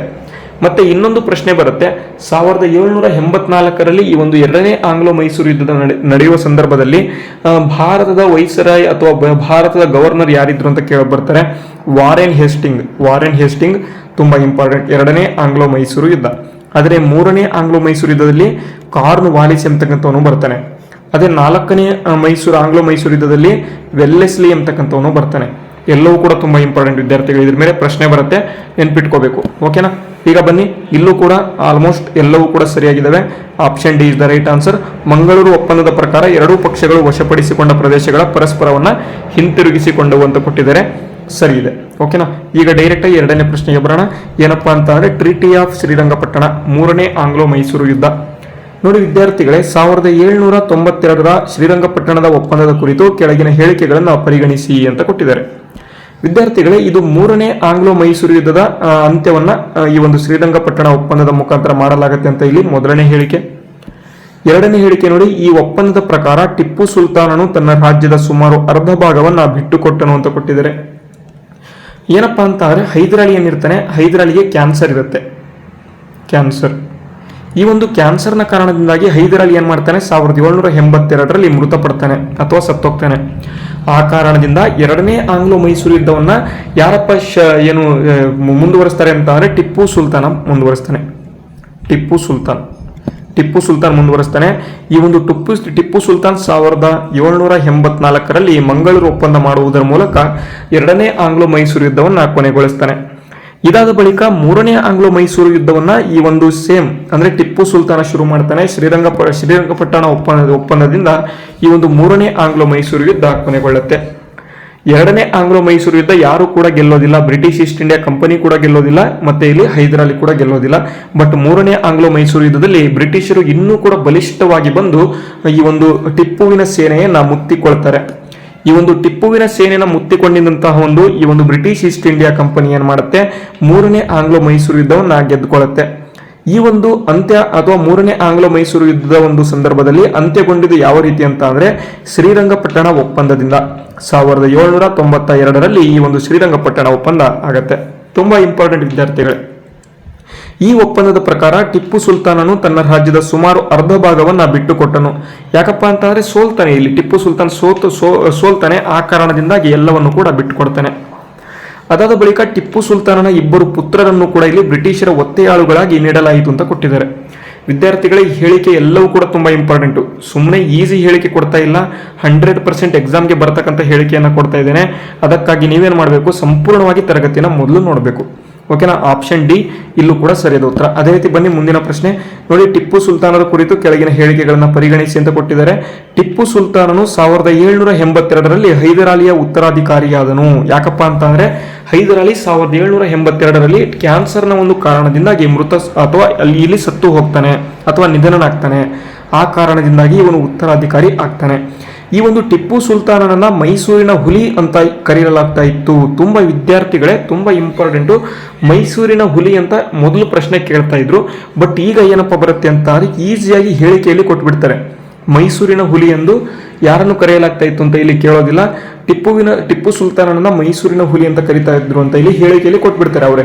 ಅದಕ್ಕಾಗಿ ನೆನ್ಪಿಟ್ಕೋಬೇಕು. ನೆಕ್ಸ್ಟ್ ಅವರು 1799ರ 4ನೇ ಆಂಗ್ಲೋ ಮೈಸೂರು ಯುದ್ಧದಲ್ಲಿ ನಿಧನರಾದರು. ಅಂದ್ರೆ ಟಿಪ್ಪು ಸುಲ್ತಾನರು 1799ರಲ್ಲಿ 4ನೇ ಆಂಗ್ಲೋ ಮೈಸೂರು ಯುದ್ಧದಲ್ಲಿ ನಿಧನರಾಗ್ತಾರೆ. ಅದರ ಬಗ್ಗೆಯೂ ಕೂಡ ಮಾಹಿತಿಯನ್ನು ಕೊಟ್ಟಿದ್ದಾರೆ. ಓಕೆನಾ. 3 ಕೂಡ ಹೇಳಿಕೆ ಸರಿ ಇದಾವ. ಆಲ್ಮೋಸ್ಟ್ ನಾನು ಏನು ಡಿಸ್ಕಸ್ ಮಾಡಿದ್ದೇನೆ ಅದರಲ್ಲಿ ಎಲ್ಲವೂ ಕೂಡ ಬಂದಿದ್ದಾವೆ, ಎಲ್ಲವೂ ಕೂಡ ಸರಿ ಇದೆ ಅಂತ ಅನ್ಕೊಂಡಿದ್ದೇನೆ. Option D is the right answer. ಮತ್ತೆ ಸೆಕೆಂಡ್ ಆಂಗ್ಲೋ ಮೈಸೂರು ಯುದ್ಧ, 2ನೇ ಆಂಗ್ಲೋ ಮೈಸೂರು ಯುದ್ಧದ ಬಗ್ಗೆ ನಾನು ಈಗಾಗಲೇ ನಿಮಗೆ ಕ್ಲಾಸ್ ಹೇಳಿದ್ದೇನೆ. ಈಗ ಮುಂದೆ ಹೋಗ್ಬಿಡೋಣ. ಓಕೆನಾ. ನೋಡಿ ಮುಂದಿನ ಪ್ರಶ್ನೆ ಏನಿದೆ, ಮೈಸೂರು ರಾಕೆಟ್ಗಳ ಕುರಿತು ಕೆಳಗಿನ ಹೇಳಿಕೆಗಳನ್ನು ಪರಿಗಣಿಸಿ ಅಂತ. ವಿದ್ಯಾರ್ಥಿಗಳೇ, ಮೈಸೂರು ಸುಲ್ತಾನರು ಮತ್ತು ಹೈದರಾಲಿ ಮತ್ತೆ ಇಲ್ಲಿ ಟಿಪ್ಪು ಸುಲ್ತಾನರು ಅಂತ ಬಂದಾಗ ನಮ್ಮ ಒಂದು ಕರ್ನಾಟಕದ ಇತಿಹಾಸದಲ್ಲಿ ಮತ್ತು ಭಾರತದ ಇತಿಹಾಸದಲ್ಲಿ ಮೊದಲ ಬಾರಿಗೆ ರಾಕೆಟ್ ಅನ್ನು ಉಪಯೋಗಿಸಿದಂತ ಸುಲ್ತಾನ ಯಾರಪ್ಪ ಅಂತ ಅಂದ್ರೆ ಇದೇ ಯಾರಪ್ಪ ಅಂತಾರೆ ಮೈಸೂರು ಸುಲ್ತಾನ. ಅದಕ್ಕೆ ಸಂಬಂಧಪಟ್ಟಂತೆ ರಾಕೆಟ್ಗಳಿಗೆ ಸಂಬಂಧಪಟ್ಟಂತೆ ಹೇಳಿಕೆಗಳು ಬಂದ್ಬಿಟ್ಟಿದ್ದಾವೆ ನೋಡಿ. ಟಿಪ್ಪು ಸುಲ್ತಾನ ಸೇನೆಯ ಕಬ್ಬಿಣದ ಹೊದಿಕೆಯ ರಾಕೆಟ್ಗಳನ್ನು ಪರಿಣಾಮಕಾರಿಯಾಗಿ ಬಳಸಿತ್ತು ಅಂತ ಕೊಟ್ಟಿದ್ದಾರೆ. ಮೊದಲನೇ ಹೇಳಿಕೆ ಸರಿ. ಬ್ರಿಟಿಷರ ನಂತರ ಮೈಸೂರು ರಾಕೆಟ್ಗಳನ್ನು ಆಧರಿಸಿ ಕಾಂಗ್ರೀವ್ ರಾಕೆಟ್ಗಳನ್ನು ಅಭಿವೃದ್ಧಿಪಡಿಸಿದರು ಅಂತ ಕೊಟ್ಟಿದ್ದಾರೆ. ಯಾಕಪ್ಪ ಅಂತಂದ್ರೆ ಇವರು ಏನು ರಾಕೆಟ್ಗಳನ್ನು ಯೂಸ್ ಮಾಡಿದ್ರು ಅದನ್ನ ನೋಡಿಕೊಂಡು ಬ್ರಿಟಿಷರು ಏನು ಮಾಡಿದ್ರು, ನಾವು ಕೂಡ ರಾಕೆಟನ್ನು ಇನ್ನು ಮುಂದೆ ಅಭಿವೃದ್ಧಿ ಪಡಿಸ್ಕೊಳ್ಳೋಣ ಅಂತ ಅವರು ಶುರು ಮಾಡಿದ್ರು. ನೆಕ್ಸ್ಟ್ ಯುದ್ಧದಲ್ಲಿ ದೊಡ್ಡ ಪ್ರಮಾಣದಲ್ಲಿ ರಾಕೆಟ್ಗಳನ್ನು ಬಳಸಿದ ಮೊದಲ ಭಾರತೀಯ ರಾಜ್ಯ ಯಾವುದಪ್ಪ ಅಂತಂದ್ರೆ ಅದು ಮೈಸೂರು ಅಂತ. ತುಂಬಾ ಇಂಪಾರ್ಟೆಂಟ್ ವಿದ್ಯಾರ್ಥಿಗಳು, ಇಲ್ಲಿಂದ ಡೈರೆಕ್ಟ್ ಆಗಿ ಕ್ವಶನ್ಸ್ ಬರ್ತವೆ. ಯುದ್ಧದಲ್ಲಿ ದೊಡ್ಡ ಪ್ರಮಾಣದಲ್ಲಿ ರಾಕೆಟ್ಗಳನ್ನು ಬಳಸಿದ ಮೊದಲ ಭಾರತೀಯ ರಾಜ್ಯ ಯಾವುದಪ್ಪ ಅಂತಂದ್ರೆ ಮೈಸೂರು. ಹಾಗಾಗಿ ಇಲ್ಲೂ ಕೂಡ ಆಪ್ಷನ್ ಡಿ ಎಲ್ಲ ಹೇಳಿಕೆಗಳು ಸರಿಯಾಗಿದ್ದಾವೆ. ಅದೇ ರೀತಿ ಬನ್ನಿ ಮುಂದಿನ ಪ್ರಶ್ನೆ, 4ನೇ ಆಂಗ್ಲೋ ಮೈಸೂರು ಯುದ್ಧದ ಕುರಿತು ಕೆಳಗಿನ ಹೇಳಿಕೆಗಳನ್ನು ಪರಿಗಣಿಸಿ ಅಂತ ಕೊಟ್ಟಿದ್ದಾರೆ. ಓಕೆನಾ. 4ನೇ ಆಂಗ್ಲೋ ಮೈಸೂರು ಯುದ್ಧ ನೋಡಿ. ಈ ಯುದ್ಧವು 1799ರಲ್ಲಿ ನಡೆಯಿತು ಅಂತ ಕೊಟ್ಟಿದ್ದಾರೆ. ಈ ಯುದ್ಧವು 1799ರಲ್ಲಿ ಕೊನೆಗೊಳ್ಳುತ್ತೆ. ಹೇಗಪ್ಪ ಕೊನೆಗೊಳ್ಳುತ್ತೆ ಅಂತಾರೆ, ಟಿಪ್ಪು ಸುಲ್ತಾನ್ ಏನಾಗುತ್ತೆ, ಡೆತ್ ಆಗ್ತಾನೆ ಅಥವಾ ನಿಧನ ಹೊಂದುತ್ತಾನೆ. ಹಾಗಾಗಿ ಈ ಒಂದು 4ನೇ ಆಂಗ್ಲೋ ಮೈಸೂರು ಯುದ್ಧ 1799ರಲ್ಲಿ ನಡೆಯಿತು ಇದೆ. ಇದು ಸರಿಯಾಗಿದೆ. ಅದೇ ರೀತಿ ಟಿಪ್ಪು ಸುಲ್ತಾನನು ಶ್ರೀರಂಗಪಟ್ಟಣವನ್ನು ರಕ್ಷಿಸುವಾಗ ವೀರಮರಣವನ್ನು ಹೊಂದಿದನು ಅಂತ ನೋಡಿ. ವಿದ್ಯಾರ್ಥಿಗಳೇ, ಶ್ರೀರಂಗಪಟ್ಟಣ ಒಪ್ಪಂದ ನಿಮಗೆ ಆಲ್ರೆಡಿ ಗೊತ್ತಿದೆ, ಈಗಾಗಲೇ ನಾನು ಹೇಳಿದ್ದೇನೆ. ಈ ಒಂದು ಶ್ರೀರಂಗಪಟ್ಟಣ ಒಪ್ಪಂದದಿಂದ 3ನೇ ಆಂಗ್ಲೋ ಮೈಸೂರು ಯುದ್ಧ ನಿಂತುಕೊಂಡಿತ್ತು ಅಥವಾ ಟ್ರೀಟಿ ಅಥವಾ ಈ ಒಂದು ಒಪ್ಪಂದದ ಮುಖಾಂತರ ಕೊನೆಗೊಂಡಿತ್ತು. ಈ ಒಂದು ಶ್ರೀರಂಗಪಟ್ಟಣ ಏನು ಆಗಿರುತ್ತೆ ಅಂತ ಅಂದ್ರೆ ಟಿಪ್ಪುವಿನ ಒಂದು ಕ್ಯಾಪಿಟಲ್, ಅಂದ್ರೆ ಟಿಪ್ಪುವಿನ ಒಂದು ರಾಜಧಾನಿ ಆಗಿರುತ್ತೆ. ಟಿಪ್ಪು ಸುಲ್ತಾನನ ರಾಜಧಾನಿ ಈ ಒಂದು ಶ್ರೀರಂಗಪಟ್ಟಣ ಇರುತ್ತೆ. ಈ ಒಂದು ಶ್ರೀರಂಗಪಟ್ಟಣವನ್ನು ರಕ್ಷಿಸುವ ಸಂದರ್ಭದಲ್ಲಿ ಈ ಒಂದು ಟಿಪ್ಪು ಸುಲ್ತಾನ ವೀರಮರಣ ಹೊಂದಿದನು ಅಂತ ಕೊಟ್ಟಿದ್ದಾರೆ. ಇದು ಕೂಡ ಸರಿ. ಅದೇ ರೀತಿ ಬನ್ನಿ ಮೂರನೇದು, ಯುದ್ಧದ ನಂತರ ಮೈಸೂರಿನಲ್ಲಿ ಒಡೆಯರ ವಂಶವನ್ನ ಪುನಃ ಸಿಂಹಾಸನಕ್ಕೆ ತರಲಾಯಿತು ಅಂತ ಕೊಟ್ಟಿದ್ದಾರೆ. ಇದು ಕೂಡ ಸರಿ. ಓಕೆನಾ. ನಾನು ಈಗಾಗಲೇ ಹಿಂದಿನ ತರಗತಿಯಲ್ಲಿ ಹೇಳಿದ್ದೇನೆ, ಒಡೆಯರ ರಾಜವಂಶ ಬರುತ್ತೆ, ನೆಕ್ಸ್ಟ್ ಅವರನ್ನ ಸೋಲಿಸಿ ಟಿಪ್ಪುವಿನ ರಾಜವಂಶ ಬರುತ್ತೆ, ಸುಲ್ತಾನರ ರಾಜವಂಶ, ನೆಕ್ಸ್ಟ್ ಅವರನ್ನ ಈ ಒಂದು ಬ್ರಿಟಿಷರು ಸೋಲಿಸಿ ಮತ್ತೆ ಇಲ್ಲಿ ಒಡೆಯರ ರಾಜವಂಶ ಮತ್ತೆ ಬರುತ್ತೆ ಅಂತ. ಹಾಗಾಗಿ ಇಲ್ಲೂ ಕೂಡ ಆಪ್ಷನ್ ಡಿ ಸರಿ. ಅರ್ಥ ಆಯ್ತಾ. ಮುಂದಿನ ಪ್ರಶ್ನೆಗೆ ಹೋಗೋಣ ನೋಡಿ. ಹೈದರ್ ಅಲಿಯು ನಿರಕ್ಷಕನಾಗಿದ್ದರೂ ಅತ್ಯುತ್ತಮ ಸೇನಾ ಕೌಶಲ್ಯ ಹೊಂದಿದ್ದನು. ನಿರಕ್ಷಕರಾಗಿದ್ದರು ಅಂತ ಅಂದ್ರೆ ಅವನು ಓದಿಕೊಂಡಿರಲಿಲ್ಲ, ಅಕ್ಷರಸ್ಥನಾಗಿರಲಿಲ್ಲ, ಅಂದ್ರೆ ಅವನು ಅನಕ್ಷರಸ್ಥನಾಗಿದ್ದ. ಅದನ್ನ ನಿರಕ್ಷರ ಅಂತ ಕೊಟ್ಟಿದ್ದಾರೆ. ಇಲ್ಲಿ ನೀವು ಇಂಗ್ಲಿಷರಿಗೆ ಓದಿದ್ರೆ ಗೊತ್ತಾಗ್ಬಿಡುತ್ತೆ, ಇಲ್ಲಿಟರೇಟ್ ರೂಲರ್ ಅಂತ. ಓಕೆನಾ. ಇದು ಕೂಡ ತುಂಬಾ ಇಂಪಾರ್ಟೆಂಟು. ಇಲ್ಲಿ ಹೈದರ್ ಅಲಿಯು ಅನಕ್ಷರಸ್ಥ ಆಗಿದ್ದರೂ ಕೂಡ ಅತ್ಯುತ್ತಮ ಸೇನಾ ಕೌಶಲ್ಯ ಹೊಂದಿದ್ದನು ಅಂತ ಕೊಟ್ಟಿದ್ದಾರೆ. 1763ರಲ್ಲಿ ಇವನೇನಪ್ಪ ಮಾಡ್ತಾನೆ ಅಂತಾರೆ, ವೀರ ಮದಕರಿ ನಾಯಕ್, ಚಿತ್ರದುರ್ಗದ ಪಾಳೆಗಾರರ ವೀರ ಮದಕರಿ ನಾಯಕನನ್ನೇ ಇವನು ಅಟ್ಯಾಕ್ ಮಾಡ್ತಾನೆ. ಅದಕ್ಕಾಗಿ ತುಂಬಾ ಇಂಪಾರ್ಟೆಂಟು ಹೈದರ್ ಅಲಿ. ಫ್ರೆಂಚ್ ಅಧಿಕಾರಿಗಳ ಸಹಾಯದಿಂದ ಮೈಸೂರು ಸೇನೆಯನ್ನ ಯುರೋಪಿಯನ್ ಮಾದರಿಯಲ್ಲಿ ಪುನರ್ ಸಂಘಟನೆ ಮಾಡಿದನು ಅಂತ. ವಿದ್ಯಾರ್ಥಿಗಳೇ, ಈ ಒಂದು ಫ್ರೆಂಚರು ಅಂತ ಬಂದಾಗ ಈ ಒಂದು ಮೈಸೂರು ಸುಲ್ತಾನರು ಆಳ್ವಿಕೆಯನ್ನ ಮಾಡಬೇಕಾದ್ರೆ ಫ್ರೆಂಚರು ಅತಿ ಮುಖ್ಯವಾಗಿ ಈ ಒಂದು ಹೈದರಾಲಿ ಮತ್ತೆ ಟಿಪ್ಪು ಸುಲ್ತಾನನಿಗೆ ತುಂಬಾ ಹೆಲ್ಪ್ ಮಾಡ್ತಾರೆ, ತುಂಬಾ ಏನಪ್ಪಾ ಮಾಡ್ತಾರೆ ಅಂತ ಅಂದ್ರೆ ಸಪೋರ್ಟ್ ಮಾಡ್ತಾರೆ. ಅದಕ್ಕಾಗಿ ಫ್ರೆಂಚರು ಮತ್ತು ಹೈದರಾಲಿಗಳು ಒಂದು ಕಡೆ ಆದ್ರೆ ಬ್ರಿಟಿಷ್ ಈಸ್ಟ್ ಇಂಡಿಯಾ ಕಂಪನಿ ಮತ್ತೆ ಇಲ್ಲಿ ಹೈದರಾಬಾದಿನ ನಿಜಾಮರು ಬೇರೆ ಕಡೆಯಾಗಿ ಇವ್ರೇನಾಗ್ತಾರೆ ಅಂತ ಅಂದ್ರೆ ಕಂಟಿನ್ಯೂಸ್ ಆಗಿ ಆಂಗ್ಲೋ ಮೈಸೂರು ಯುದ್ಧಗಳು ನಡೀತವೆ. ಓಕೆನಾ. ಈಗ ಬನ್ನಿ ಮೂರನೇ ಹೇಳಿಕೆ. ಅಧಿಕಾರಕ್ಕೆ ಬಂದ ನಂತರ ಒಡೆಯರ ರಾಜವಂಶವನ್ನ ಸಂಪೂರ್ಣವಾಗಿ ರದ್ದುಪಡಿಸಿದನು ಅಂತ ಕೊಟ್ಟಿದ್ದಾರೆ. ಇದು ಹೇಳಿಕೆ ತಪ್ಪು. ನೋಡಿ ವಿದ್ಯಾರ್ಥಿಗಳೇ, ಈ ಒಂದು ಹೈದರಾಲಿ ಬಂದ ಸಂದರ್ಭದಲ್ಲಿ ಒಡೆಯರ ಸಂಪೂರ್ಣ ರಾಜ್ಯವಂಶವನ್ನ ಇವನು ತೆಗೆದು ಹಾಕೋದಿಲ್ಲ, ಬಟ್ ಅವರನ್ನ ಸೈಡ್ಗೆ ಇಳಿಸಿ ಇವನು ರಾಜ್ಯಭಾರವನ್ನ ಮಾಡ್ತಾನೆ. ಹಾಗಾಗಿ ಮೂರನೇ ಹೇಳಿಕೆ ತಪ್ಪು. 1 ಮತ್ತು 2 ಮಾತ್ರ ಸರಿ. ಅರ್ಥ ಆಯ್ತಾ? ಮುಂದಿನ ಪ್ರಶ್ನೆಗೆ ಹೋಗೋಣ. ನೋಡಿ, ಮೂರನೇ ಆಂಗ್ಲೋ ಮೈಸೂರು ಯುದ್ಧದ ಕುರಿತು ಕೆಳಗಿನ ಹೇಳಿಕೆಗಳನ್ನು ಪರಿಗಣಿಸಿ ಅಂತ ಕೊಟ್ಟಿದ್ದಾರೆ. ನಾನು ಈಗಾಗಲೇ ಮೂರನೇ ಆಂಗ್ಲೋ ಮೈಸೂರು ಯುದ್ಧದ ಬಗ್ಗೆ ಸಂಪೂರ್ಣವಾಗಿ ಮಾಹಿತಿಯನ್ನು ಕೊಟ್ಟುಬಿಟ್ಟಿದ್ದೀನಿ. ನೋಡಿ, ಈ ಯುದ್ಧವು 1790ರಿಂದ 92ರವರೆಗೆ ನಡೆಯಿತು. ಈ ಯುದ್ಧವು ಬ್ರಿಟಿಷ್ ಪಡೆಯನ್ನು ಲಾರ್ಡ್ ಕಾರ್ನ್ ವಾಲಿಸ್ ಎಂಬತಕ್ಕಂಥವನು, ಅಂದ್ರೆ ಇವನು ಜನರಲ್ ಇರ್ತಾನೆ, ಭಾರತದ ಗವರ್ನರ್ ಜನರಲ್ ಇರ್ತಾನೆ, ಇವನು ಮುನ್ನಡೆಸಿದನು ಅಂತ ಕೊಟ್ಟಿದ್ದಾರೆ. ಈ ಯುದ್ಧವು ಮಂಗಳೂರು ಒಪ್ಪಂದದೊಂದಿಗೆ ಅಂತ್ಯವಾಯಿತು. ತುಂಬಾ ಇಂಪಾರ್ಟೆಂಟ್. ಮೂರನೇ ಹೇಳಿಕೆ ತಪ್ಪಿದೆ. ಯಾಕಪ್ಪ ಅಂತಾರೆ, ಮೂರನೇ ಆಂಗ್ಲೋ ಮೈಸೂರು ಯುದ್ಧ ಏನಿದೆ ಶ್ರೀರಂಗಪಟ್ಟಣ ಒಪ್ಪಂದ, ಶ್ರೀರಂಗಪಟ್ಟಣ ಒಪ್ಪಂದದಿಂದ ಬರುತ್ತೆ. ಹಾಗಾಗಿ ಮೂರನೇ ಹೇಳಿಕೆ ತಪ್ಪು. ಹಾಗಾಗಿ ಇದು ಕೂಡ ಅಲ್ಲ. Only 1 and 2 option A is the right answer. ಅದೇ ರೀತಿ ಬನ್ನಿ ಮುಂದಿನ ಪ್ರಶ್ನೆ ನೋಡೋಣ. ನೋಡಿ, ಶ್ರೀರಂಗಪಟ್ಟಣದ ಕುರಿತು ಕೆಳಗಿನ ಹೇಳಿಕೆಗಳನ್ನು ಪರಿಗಣಿಸಿ ಅಂತ ಕೊಟ್ಟಿದ್ದಾರೆ. ಶ್ರೀರಂಗಪಟ್ಟಣವು ಟಿಪ್ಪು ಸುಲ್ತಾನನ ರಾಜಧಾನಿಯಾಗಿತ್ತು. ಸರಿ ಇದೆ. ಈ ದ್ವೀಪಕೋಟೆಯು ಕಾವೇರಿ ನದಿಯ ಮಧ್ಯದಲ್ಲಿದೆ. ನೋಡಿ ವಿದ್ಯಾರ್ಥಿಗಳೇ, ಶ್ರೀರಂಗಪಟ್ಟಣ ಅಂತ ಬಂದಾಗ ಇದೊಂದು ದ್ವೀಪ ಇದು. ಓಕೆನಾ. ಕಾವೇರಿ ನದಿಯ ಮೇಲೆ ಫಾರ್ಮೇಶನ್ ಆಗಿರ್ತಕ್ಕಂಥ ಅಥವಾ ಆವೃತವಾಗಿರ್ತಕ್ಕಂಥ ದ್ವೀಪ ಇದು. ಈ ಒಂದು ದ್ವೀಪ ಕೋಟೆಯು ಕಾವೇರಿ ನದಿಯ ಮಧ್ಯದಲ್ಲಿದೆ ಅಂತ ಕೊಟ್ಟಿದ್ದಾರೆ. ಇದು ಕೂಡ ಸರಿಯಾಗುತ್ತೆ. ಟಿಪ್ಪು ಸುಲ್ತಾನನ ಸಮಾಧಿಯು ಶ್ರೀರಂಗಪಟ್ಟಣದ ಗುಂಬಜ್ನಲ್ಲಿದೆ ಅಂತ ಕೊಟ್ಟಿದ್ದಾರೆ. ಇದು ಕೂಡ ಸರಿ ಆಗತ್ತೆ. ಹಾಗಾಗಿ option D is the right answer. ಅರ್ಥ ಆಯ್ತು ಅಂತ ಅನ್ಕೊಂಡಿದ್ದೇನೆ. ಅದೇ ರೀತಿ ಬನ್ನಿ ಮುಂದಿನ ಪ್ರಶ್ನೆ. 4ನೇ ಆಂಗ್ಲೋ ಮೈಸೂರು ಯುದ್ಧದ ಕುರಿತು ಕೆಳಗಿನ ಹೇಳಿಕೆಗಳನ್ನು ಪರಿಗಣಿಸಿ ಅಂತ ಕೊಟ್ಟಿದ್ದಾರೆ. ನೋಡಿ ವಿದ್ಯಾರ್ಥಿಗಳೇ, ಲಾರ್ಡ್ ವೆಲ್ಲೆಸ್ಲಿಯು ಟಿಪ್ಪು ಸುಲ್ತಾನನ ವಿರುದ್ಧ ಆಕ್ರಮಣಕಾರಿ ನೀತಿಯನ್ನ ಅನುಸರಿಸಿದನು ಅಂತ ಕೊಟ್ಟಿದ್ದಾರೆ. ಓಕೆನಾ. ಲಾರ್ಡ್ ವೆಲ್ಲೆಸ್ಲಿ 1798-99ರಲ್ಲಿ ಈ ಒಂದು ಟಿಪ್ಪು ಸುಲ್ತಾನನ ಎಗೆನೆಸ್ಟ್ ಆಗಿ ಟಿಪ್ಪು ಸುಲ್ತಾನನ ಅವನ ಮೇಲೆ ದಬ್ಬಾಳಿಕೆಯನ್ನ ಮಾಡಿ ಇವನೇನ್ ಮಾಡ್ತಾನೆ, ಈ ಒಂದು ಟಿಪ್ಪು ಸುಲ್ತಾನನ ಸೋಲಿಸ್ತಾನೆ. ಅದನ್ನ ಕೊಟ್ಟಿದ್ದಾರೆ 1ನೇ ಹೇಳಿಕೆಯಲ್ಲಿ. ಈ ಯುದ್ಧದಲ್ಲಿ ಹೈದರಾಬಾದಿನ ನಿಜಾಮನು ಬ್ರಿಟಿಷರಿಗೆ ಬೆಂಬಲ ನೀಡಿದನು. ವಿದ್ಯಾರ್ಥಿಗಳೇ, ಫ್ರೆಂಚರು ಏನ್ ಮಾಡ್ತಿರ್ತಾರೆ, ಹೈದರಾಲಿ ಮತ್ತು ಟಿಪ್ಪು ಸುಲ್ತಾನನಿಗೆ ಏನಪ್ಪಾ ಮಾಡ್ತಾ ಇರ್ತಾರೆ ಅಂತಂದ್ರೆ ಸಪೋರ್ಟ್ ಮಾಡ್ತಾ ಇದ್ರು ಅಥವಾ ಬೆಂಬಲವನ್ನ ನೀಡ್ತಾ ಇದ್ರು. ಅದೇ ಹೈದರಾಬಾದಿನ ನಿಜಾಮ ಏನ್ ಮಾಡ್ತಾನೆ, ಈ ಒಂದು ಬ್ರಿಟಿಷರಿಗೆ ಏನ್ ಮಾಡ್ತಿರ್ತಾನೆ, ಬೆಂಬಲವನ್ನ ನೀಡ್ತಾ ಇರ್ತಾನೆ. ಅದನ್ನೇ ಕೊಟ್ಟಿದ್ದಾರೆ. ಇದು ಕೂಡ ಈಸಿಯಾಗಿ ನಾವು ಏನ್ ಮಾಡ್ಬೋದು, ಆನ್ಸರ್ ಅನ್ನ ಹಾಕ್ಬಹುದು. ಅದೇ ರೀತಿ 3ನೇ ಹೇಳಿಕೆ ನೋಡಿ, ಟಿಪ್ಪು ಸುಲ್ತಾನನ ಮರಣದ ನಂತರ ಮೈಸೂರು ರಾಜ್ಯದ ಒಂದು ಭಾಗವನ್ನ ಬ್ರಿಟಿಷರು ತಮ್ಮ ಅಧೀನಕ್ಕೆ ಸೇರಿಸಿಕೊಂಡರು ಅಂತ ಕೊಟ್ಟಿದ್ದಾರೆ. ಹೌದು ವಿದ್ಯಾರ್ಥಿಗಳೇ, ಸ್ವಲ್ಪ ಭಾಗವನ್ನು ಅವರು ಕೂಡ ತಗೊಂಡಿರ್ತಾರೆ, ಸ್ವಲ್ಪ ಭಾಗವನ್ನ ಮರಾಠರಿಗೆ ಕೊಡ್ತಾರೆ, ಸ್ವಲ್ಪ ಭಾಗವನ್ನ ನಿಜಾಮರಿಗೆ ಕೊಡ್ತಾರೆ, ಮತ್ತೆ ಸ್ವಲ್ಪ ಮೈಸೂರು ಪ್ರಾಂತ್ಯವನ್ನ ಯಾರಿಗೆ ಕೊಡ್ತಾರೆ ಅಂತ ಅಂದ್ರೆ ಇಲ್ಲಿ ಮೈಸೂರಿನ ಒಡೆಯರಿಗೆ ಕೊಡ್ತಾರೆ. ಒಡೆಯರು ಎಲ್ಲವೂ ಕೂಡ ತುಂಬಾ ಇಂಪಾರ್ಟೆಂಟು, ಗೊತ್ತಿರಲಿ. ನನ್ನ ತರಗತಿಗೆ ನೀವು ಕರೆಕ್ಟಾಗಿ ನೀವು ಬರೀ ಕೇಳಿಸ್ಕೊಂಡ್ರು ಕೂಡ ಸಾಕು, ನಿಮಗೆ ತುಂಬಾ ಇಂಪಾರ್ಟೆಂಟ್ ಆಗಿ ಕ್ವಶನ್ಸ್ ಬಂದ್ಬಿಡುತ್ತೆ. Option D is the right answer. ಅದೇ ರೀತಿ ಕೊನೆ ಪ್ರಶ್ನೆ ಇದು, ಇದಕ್ಕೆ ಆನ್ಸರ್ನ ನೀವೇ ಮಾಡಬೇಕು. ನೋಡಿ ಏನಿದೆ, ಟಿಪ್ಪು ಸುಲ್ತಾನನ ಕುರಿತು ಕೆಳಗಿನ ಹೇಳಿಕೆಗಳನ್ನ ಪರಿಗಣಿಸಿ ಅಂತ ಕೊಟ್ಟಿದ್ದಾರೆ. ಟಿಪ್ಪು ಸುಲ್ತಾನನು ಪರ್ಷಿಯನ್ ಲಿಪಿಯ ಶಾಸನಗಳಿರುವ ನಾಣ್ಯಗಳನ್ನ ಹೊರತಂದನು ಅಂತ ಕೊಟ್ಟಿದ್ದಾರೆ. ಹೊಸ ತೂಕ ಮತ್ತು ಅಳತೆ ಪದ್ಧತಿಯನ್ನ ಪರಿಚಯ ಮಾಡಿದನು ಅಂತ ಕೊಟ್ಟಿದ್ದಾರೆ. ಹುಲಿಯನ್ನು ತನ್ನ ರಾಜ್ಯದ ಸಂಕೇತವಾಗಿ ಬಳಸಿಕೊಂಡನು ಅಂತ ಕೊಟ್ಟಿದ್ದಾರೆ. ವಿದ್ಯಾರ್ಥಿಗಳೇ, ಯಾರ್ಯಾರು ಆನ್ಸರ್ ಮಾಡ್ತೀರಾ ನೋಡೋಣ. ಈ ಒಂದು ಪ್ರಶ್ನೆಗೆ ಎಲ್ಲರೂ ಕೂಡ ಆನ್ಸರ್ ಮಾಡಲೇಬೇಕು. ಆನ್ಸರ್ ಗೊತ್ತಾಗಲಿಲ್ಲ ಅಂತಾರೆ ಮುಂದೆ ನಮ್ಮ ಒಂದು ತರಗತಿಯಲ್ಲಿ ನಿಮಗೆ ಇದಕ್ಕೆ ಸಂಬಂಧಪಟ್ಟಂತೆ ಆನ್ಸರ್ ಗೊತ್ತಾಗುತ್ತೆ. ಅಲ್ಲಿವರೆಗೂ ನೀವೇನ್ ಮಾಡಬೇಕು, ತರಗತಿಗೆ ಕಾಯ್ತಾ ಇರಬೇಕು, ವೆಯ್ಟ್ ಮಾಡಬೇಕು, ಜೊತೆಗೆ ನೀವು ಓದ್ತಾ ಇರಬೇಕು. ಓಕೆನಾ. ಈಗ ಡೈರೆಕ್ಟ್ ಆಗಿ ಬನ್ನಿ. ನಾನು ಪ್ರತಿದಿನ ಈ ರೀತಿಯಾಗಿ ಕೊಡ್ತಾ ಇರ್ತೇನೆ. ಯಾಕಪ್ಪ ಕೊಡ್ತೇನೆ ಅಂತ ಅಂದ್ರೆ, ನೀವು ಆ ಒಂದು ತರಗತಿ ಓದಿದ ನಂತರ ಸ್ವಲ್ಪ ಈ ರೀತಿಯಾಗಿ ನೆನ್ಪಿಟ್ಕೊಂಡ್ರೆ ಸಾಕು, 100% ಎಕ್ಸಾಮ್ ಅಲ್ಲಿ ಸಕ್ಸೀಡ್ ಆಗ್ತೀರಾ. ನೋಡಿ, ಹೈದರಾಲಿ 1721ರಲ್ಲಿ ಜನಿಸ್ತಾನೆ, 1782ರಲ್ಲಿ ಅವನು ನಿಧನ ಹೊಂದುತ್ತಾನೆ. ಕ್ಯಾನ್ಸರ್ ಕಾರಣದಿಂದಾಗಿ ನಿಧನ ಹೊಂದುತ್ತಾನೆ ಅಂತ ಇಲ್ಲಿ ಕೊಟ್ಟಿದ್ದಾರೆ. ನೋಡಿ, ಕೃಷ್ಣರಾಜ ಒಡೆಯರು ಎರಡನೇ ಕೃಷ್ಣರಾಜ ಒಡೆಯರಿಗೆ ಇಲ್ಲಿ ಫತೇ ಹೈದರ್ ಬಹದ್ದೂರ್ ಟೈಟಲ್ ಎಂಬತಕ್ಕಂಥದ್ದನ್ನ ಇಲ್ಲಿ ಯಾರಪ್ಪ ಕೊಡ್ತಾನೆ ಅಂತ ಅಂದ್ರೆ ಹೈದರ್ ಅಲಿಗೆ ಈ ಒಂದು ಕೃಷ್ಣರಾಜ ಒಡೆಯರ್ ಏನಪ್ಪ ಮಾಡ್ತಾನೆ, ಫತೇ ಹೈದರ್ ಬಹದ್ದೂರ್ ಟೈಟಲ್ ಎಂಬತಕ್ಕಂಥದ್ದನ್ನ ಅಥವಾ ಈ ಒಂದು ಬಿರುದನ್ನ ಇಲ್ಲಿ ಕೃಷ್ಣರಾಜ ಒಡೆಯರು ಹೈದರ್ ಅಲಿಗೆ ಕೊಡ್ತಾರೆ. ಓಕೆನಾ, ತುಂಬಾ ಇಂಪಾರ್ಟೆಂಟು.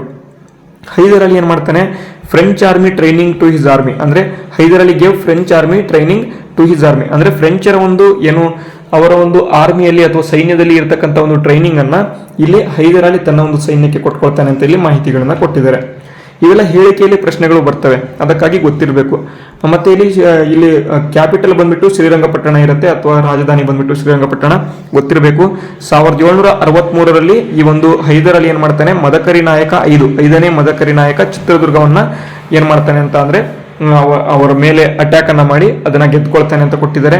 ನೆಕ್ಸ್ಟ್ ಇಲ್ಲಿ ಆಂಗ್ಲೋ ಮೈಸೂರು ಯುದ್ಧಗಳಿಗೆ ಸಂಬಂಧಪಟ್ಟಂತೆ ಮಾಹಿತಿ ಇದೆ. 1ನೇ ಆಂಗ್ಲೋ ಮೈಸೂರು ಯುದ್ಧ ಹೈದರ್ ಅಲಿ ಮತ್ತೆ ಇಲ್ಲಿ ಕರ್ನಲ್ ಸ್ಮಿತ್ ಎಂಬತಕ್ಕಂಥದ್ರ ನಡುವೆ ನಡೆಯುತ್ತೆ. 767ರಿಂದ 769ರವರೆಗೆ ನಡೆಯುತ್ತೆ. ಇಲ್ಲಿ ಹೈದರ್ ಅಲಿ ಇಲ್ಲಿ ಗೆಲ್ತಾನೆ ಅಂತ ಇಲ್ಲಿ ಮಾಹಿತಿಗಳನ್ನ ಕೊಟ್ಟಿದ್ದಾರೆ. ನೆಕ್ಸ್ಟ್ ಹೈದರಾಬಾದ್ ನಿಜಾಮ ಇಲ್ಲಿ ಬ್ರಿಟಿಷರಿಗೆ ಮತ್ತೆ ಮರಾಠರು ಕೂಡ ಬ್ರಿಟಿಷರಿಗೆ ಇಲ್ಲಿ ಸಪೋರ್ಟ್ ಬೆಂಬಲವನ್ನು ವ್ಯಕ್ತಪಡಿಸ್ತಾರೆ. ಹೈದರ್ ಅಲಿಗೆ ಇಲ್ಲಿ ಯಾರಪ್ಪ ಅಂತ ಅಂದ್ರೆ ಫ್ರೆಂಚರು ಇಲ್ಲಿ ಸಪೋರ್ಟ್ ಅನ್ನು ವ್ಯಕ್ತಪಡಿಸ್ತಾರೆ. ಇಷ್ಟು ಗೊತ್ತಿರಬೇಕು. ಮೊದಲನೇ ಆಂಗ್ಲೋ ಮೈಸೂರು ಯುದ್ಧ ಮದ್ರಾಸ್ ಒಪ್ಪಂದದ ಮುಖಾಂತರ 1769ರಲ್ಲಿ ಕೊನೆಗೊಳ್ಳುತ್ತೆ. ಇಷ್ಟು ಗೊತ್ತಿರಬೇಕು. ಓಕೆನಾ, ಈಗ ಬನ್ನಿ ಎರಡನೇ ಆಂಗ್ಲೋ ಮೈಸೂರು ಯುದ್ಧ 1780ರಿಂದ 84 ಹೈದರ್ ಅಲಿ ಮತ್ತೆ ಇಲ್ಲಿ ವಾರನ್ ಹೇಸ್ಟಿಂಗರ್ ನಡುವೆ ನಡೆಯುತ್ತೆ. ಫ್ರೆಂಚರು ಕೂಡ ಮತ್ತೆ ಡಚ್ಚರು ಕೂಡ ಇಲ್ಲಿ ಯಾರಿಗೆ ಅಂತ ಅಂದ್ರೆ ಹೈದರ್ ಅಲಿಗೆ ಬೆಂಬಲವನ್ನು ವ್ಯಕ್ತಪಡಿಸ್ತಾರೆ. ಸೆಕೆಂಡ್ ಆಂಗ್ಲೋ ಮೈಸೂರು ಯುದ್ಧ ಇಲ್ಲಿ ಈ ಒಂದು ಯುದ್ಧದಲ್ಲಿ ಹೈದರ್ ಅಲಿ ಇಲ್ಲಿ ಸಾಯ್ತಾನೆ ಅಥವಾ ನಿಧನವನ್ನು ಹೊಂದುತ್ತಾನೆ. ಟಿಪ್ಪು ಸುಲ್ತಾನ ಈ ಒಂದು ಯುದ್ಧವನ್ನ ಸ್ಟಾರ್ಟ್ ಅಥವಾ ಮುಂದುವರಿಸ್ತಾನೆ. ಮತ್ತೆ ಇಲ್ಲಿ ಈ ಒಂದು ಒಪ್ಪಂದ ಮಂಗಳೂರು ಒಪ್ಪಂದದಿಂದ ಮುಗಿಯುತ್ತೆ. ಅದೇ ರೀತಿ ಬ್ಯಾಟಲ್ ಆಫ್ ಪೊಲ್ಲಿಲ್ಲೂರು ಕದನ ಕೇಳಬಹುದು, 1780ರಲ್ಲಿ ನಡೆಯುತ್ತೆ. ಇದು ಎಲ್ಲವೂ ಕೂಡ 1780ರಿಂದ 84ರವರೆಗೆ ಕಂಟಿನ್ಯೂಸ್ ಆಗಿ ಯುದ್ಧಗಳು ನಡೀತಾ ಹೋಗ್ತವೆ. ಪೊಲ್ಲಿಲ್ಲೂರು ಕದನ, ನೆಕ್ಸ್ಟ್ ಇಲ್ಲಿ ಪೋರ್ಟೋನೋವೋ ಸೋಲಿಂಗಪುರ್ ಕದನ, death of Hyder Ali, next ಇಲ್ಲಿ ಕೊನೆಗಾಗಿ ಈ ಒಂದು ಯುದ್ಧ ಕೊನೆಗೊಂಡಿದ್ದು ಅಂತ ಕೊಟ್ಟಿದ್ದಾರೆ. ಅದೇ ಯಾವ ರೀತಿ ಯುದ್ಧ ಆಯಿತು ಅಂತ ಕೊಟ್ಟಿದ್ದಾರೆ, ಇದನ್ನು ನೀವು ಬೇಕಾದ್ರೆ ಒಂದ್ಸಲಿ ಓದ್ಕೋಬಹುದು. ಓಕೆನಾ, ಅದೇ ರೀತಿ 3ನೇ ಆಂಗ್ಲೋ ಮೈಸೂರು ಯುದ್ಧ ಶ್ರೀರಂಗಪಟ್ಟಣ ಒಪ್ಪಂದದ ಮುಖಾಂತರ ಮುಗಿಯುತ್ತೆ. 1790ರಿಂದ 92ರವರೆಗೆ ಈ ಒಂದು 3ನೇ ಆಂಗ್ಲೋ ಮೈಸೂರು ಯುದ್ಧ ಬರುತ್ತೆ. ಟ್ರೀಟಿ ಆಫ್ ಶ್ರೀರಂಗಪಟ್ಟಣ 1792ರಲ್ಲಿ ಶ್ರೀರಂಗಪಟ್ಟಣ ಒಪ್ಪಂದದ ಮುಖಾಂತರ ಟಿಪ್ಪು ಸುಲ್ತಾನ ಮತ್ತೆ ಇಲ್ಲಿ ಬ್ರಿಟಿಷರ ನಡುವೆ ಈ ಒಂದು ಒಪ್ಪಂದ ನಡೆಯುತ್ತೆ. ಅದಕ್ಕೆ ಸಂಬಂಧಪಟ್ಟಂತೆ ಮಾಹಿತಿಗಳನ್ನ ಇನ್ನು ಹೆಚ್ಚಿನದಾಗಿ ಕೊಟ್ಟಿದ್ದಾರೆ. ಅದೇ ರೀತಿ 4ನೇ ಆಂಗ್ಲೋ ಮೈಸೂರು ಯುದ್ಧಕ್ಕೆ ಬರೋದಾದ್ರೆ ಈ ಒಂದು 4ನೇ ಆಂಗ್ಲೋ ಮೈಸೂರು ಯುದ್ಧ 1798ರಿಂದ 99ರವರೆಗೆ ನಡೆಯುತ್ತೆ. ಈ ಒಂದು ಯುದ್ಧದಲ್ಲಿ ಈ ಒಂದು ಟಿಪ್ಪು ಸುಲ್ತಾನನು ಏನಾಗ್ತಾನೆ, ಸಾಯ್ತಾನೆ ಅಥವಾ ನಿಧನವನ್ನು ಹೊಂದುತ್ತಾನೆ. ಇಲ್ಲಿ ಲಾರ್ಡ್ ವೆಲ್ಲೆಸ್ಲಿ ಅಂತಕ್ಕಂಥ ಒಂದು ಬ್ರಿಟಿಷರ ಅಧಿಕಾರಿ ಈ ಒಂದು ಸೈನ್ಯವನ್ನ ಏನ್ ಮಾಡ್ತಾನಪ್ಪ ಅಂತಾನೆ ಟಿಪ್ಪುವಿನ ಮೇಲೆ ಬಿಟ್ಟು ಅವನು ಗೆದ್ದುಕೊಳ್ತಾನೆ ಅಂತ ಇಲ್ಲಿ ಮಾಹಿತಿಗಳನ್ನ ಕೊಟ್ಟಿದ್ದಾರೆ. ಇದು ಈ ಒಂದು ಟಿಪ್ಪು ಸುಲ್ತಾನಿಗೆ ಸಂಬಂಧಪಟ್ಟಂತೆ ತರಗತಿಗಳು. ಓಕೆನಾ, ಅರ್ಥ ಆಯ್ತಾ? ತರಗತಿ ಯಾವ ರೀತಿ ಇತ್ತು ಎಲ್ಲರೂ ಕೂಡ ಕಮೆಂಟ್ ಮಾಡಿ ನೋಡೋಣ. ಅದರ ಜೊತೆಗೆ ಯಾರಾದರೂ ಇನ್ನೂ ಕೂಡ ಬ್ಯಾಚನ್ನ ಪರ್ಚೇಸ್ ಮಾಡ್ಕೊಂಡಿಲ್ಲ ಅಂತ ಅಂದ್ರೆ ಬ್ಯಾಚನ್ನ ಪರ್ಚೇಸ್ ಮಾಡ್ಕೊಳ್ಳಿ. ಸಂಪೂರ್ಣ ಬ್ಯಾಚ್ ಅಂತ ಹೆಸರಿಟ್ಟಿದ್ದೀವಿ, ಎಲ್ಲರೂ ಕೂಡ ಪರ್ಚೇಸ್ ಅನ್ನ ಮಾಡ್ಕೊಳ್ಳಿ. ಓಕೆನಾ, ಇವತ್ತಿನ ತರಗತಿ ಎಲ್ರಿಗೂ ಕೂಡ 100% ಲೈಕ್ ಆಗಿತ್ತು ಅಂತಾರೆ. ಪ್ಲೀಸ್ ಲೈಕ್ ಮಾಡಿ, ಎಲ್ಲರೂ ಕೂಡ ಪ್ಲೀಸ್ ಲೈಕ್ ಮಾಡಿ ಅಂತ ಹೇಳ್ತಾ ತರಗತಿನ ಮುಗಿಸ್ತೇನೆ. ಮುಂದಿನ ತರಗತಿಯಲ್ಲಿ ಸಿಗೋಣ. ಅಲ್ಲಿವರೆಗೂ ಜೈ ಹಿಂದ್, ವಂದೇ ಮಾತರಂ.